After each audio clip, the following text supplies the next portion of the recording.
Welcome to Pure Happiness Coffee. Pure Happiness Coffee is a poem, an artwork, and a community dedicated to becoming better stewards of our world's favorite beverage. Each episode of Pure Happiness is a short glimpse into one individual's coffee journey, a journey that, finally, connects us all.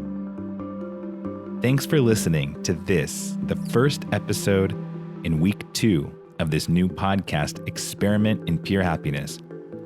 It was great hearing from you all last week, and it is with your spirit under my wings that I now continue.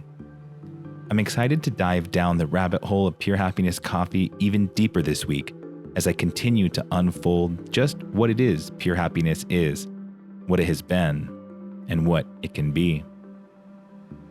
I'd also love to share that if you're following along, this week you can expect episodes, including today's on Proud Mary from Melbourne, Australia. Tomorrow, me reflecting on Folgers coffee and the nature of taste. Yes, I'm serious. A trip to Coffee Work and Press in Galway on the west coast of Ireland. A discussion of Methodical Coffee and Café Tío Conejo in Manizales, Colombia. And Black and White Roasters out of Raleigh, North Carolina. And onward. Episode 6, Proud Marys with Nolan Hirte. Today on Pure Happiness Coffee, I'm sharing an important post from February 2022, very early in Pure Happiness's lifetime. The story takes place in Portland, Oregon. The location is Proud Mary's, and the experience was unforgettable. I'd been to Proud Mary's PDX once before, and I will share that tremendous story in a moment. Proud Mary was founded by Nolan and Sherry Hirte in 2007. And they were ground zero in the development of specialty coffee in Melbourne, a place that for folks in specialty coffee is absolutely legendary. While I've never been, people in coffee speak of Melbourne with reverence, and even though I haven't been able to travel down under, it does live in my heart as a holy site nevertheless. So I was very interested to learn that one of the fundamental experiences Nolan had before opening Proud Mary was a trip to Long Beach, California, to attend an early iteration of the SCA Expo, where he first encountered the Clover machine, a large automated dripper for those who weren't also obsessed with coffee some 15 years ago. Then he traveled up and down the West Coast meeting coffee psychos like himself. Indeed, it was in Southern California at just around that same time that I myself was being initiated into this percolating underworld of specialty coffee at places like Portola, G&B, and Handsome. And certainly that's a story that will be told in a future podcast. Like so many of the best things, and if you trust Shakespeare, some of the worst, the following tasting was the consequence of love. We were in Portland celebrating the wedding of one of my best friends, Jake, and his beautiful wife, Stephanie, and you had better believe that we had had quite a long night. The following morning, in a radical extension of the party, we embarked on an absurd tasting of nearly every high-level coffee Proud Mary's had on the menu, including several Cup of Excellence winners and other outrageously good coffees. In my exuberant prose below, I liken the experience to many historical notions of radical breaks with the past, that is, how we come to change our beliefs in the experience of that which is radically unknown, unknowable, and unforeseeable. Much of my early writing at Pure Happiness was committed to trying to talk about how taste could be the vehicle for rethinking our relationship to coffee and the world at large, precisely because so many of us in coffee have had just that experience. You know, that one coffee that sold you on the promise of specialty, that one coffee that made you realize that everything you thought you knew about coffee had been a lie. And the deeper I dive, the more shaky all the truths we think we know about coffee become. Be that as it may, this is all paratext for a story within a story, a narrative within a narrative, several steps down the Inception-like dream within a dream world of Pure Happiness Coffee. It was in this timeless moment that I had a fateful meeting with Noel Hirte just weeks after he had opened Proud Mary's first stateside location all the way back in 2017. And I knew immediately that I was speaking with someone beyond the limit of standard reality, as he bolted around the shop with exuberant energy, vivacious charisma, and a detailed encyclopedic knowledge of coffee I'm not sure I had ever encountered. Indeed, it was all the way back then that I first heard the words anaerobic fermentation, as he explained to me that we were all in for a revolution. Now, anyone today even remotely interested in coffee knows that he was right. Cut back to 2017, years before the world would descend into the depths of the pandemic, and years before that terrifying and possibly meaningless word anaerobic would be replaced by the all scarier co-fermented, and many years too before Jake and Stephanie would be married, thus ushering in the below tasting. In 2017, Nolan and I got to talking. This is something that happens in coffee.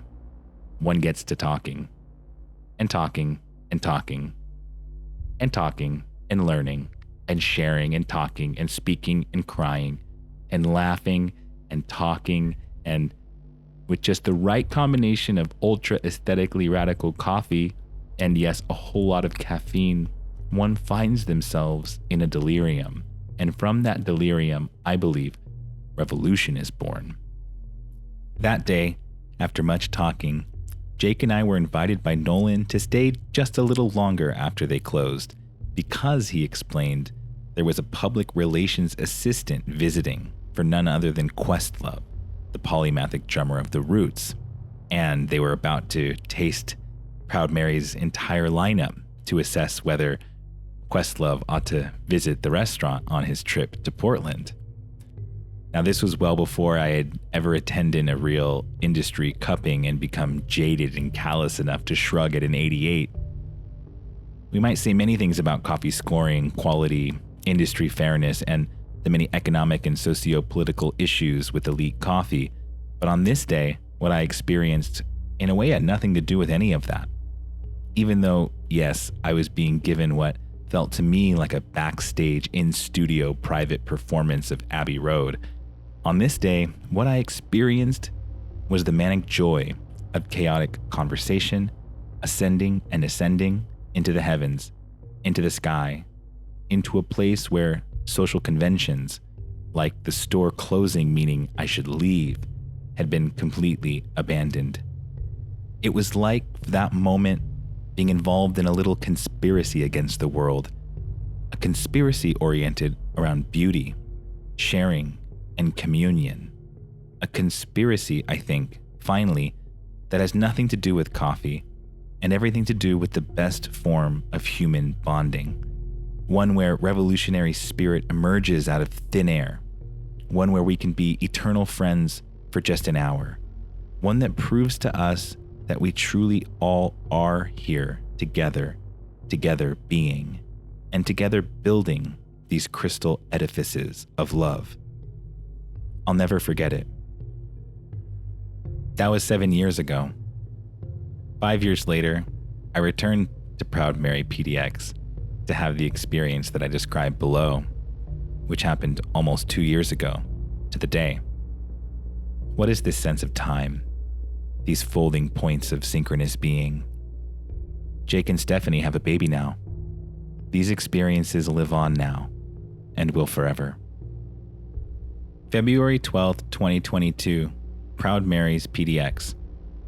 Hard to overestimate the intense pure happiness that went down at Proud Mary's USA PDX on February 7th, 2022.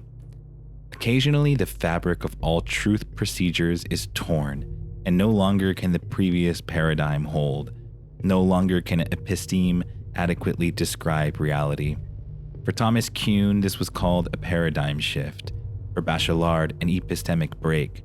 For poetry, it was Mallarmé's Crisis in Verse, MLK's Letter from a Birmingham Jail, Valerie Solanas' Scum Manifesto, Stonewall, Hiroshima.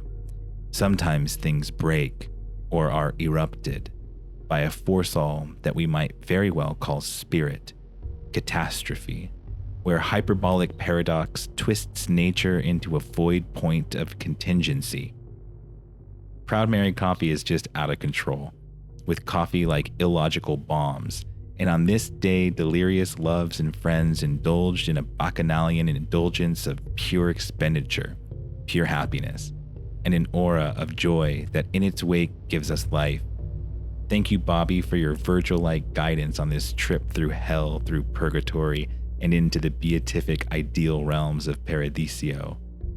I will have another post on this beyond of experience, but just to list some of the coffee whose brilliance evades us even as we consume them: Katwai Anaerobic Honey India, Pacamara Double Anaerobic Washed El Salvador Especial, Karumi Anaerobic Washed Ethiopian, La Esmeralda Geisha Natural, Alto de Aba Geisha, Tare Gigi Highland Mountain Ethiopia Típica, third place Cup of Excellence, and Brazil Red Katwai Sitio Escondica, first place Cup of Excellence.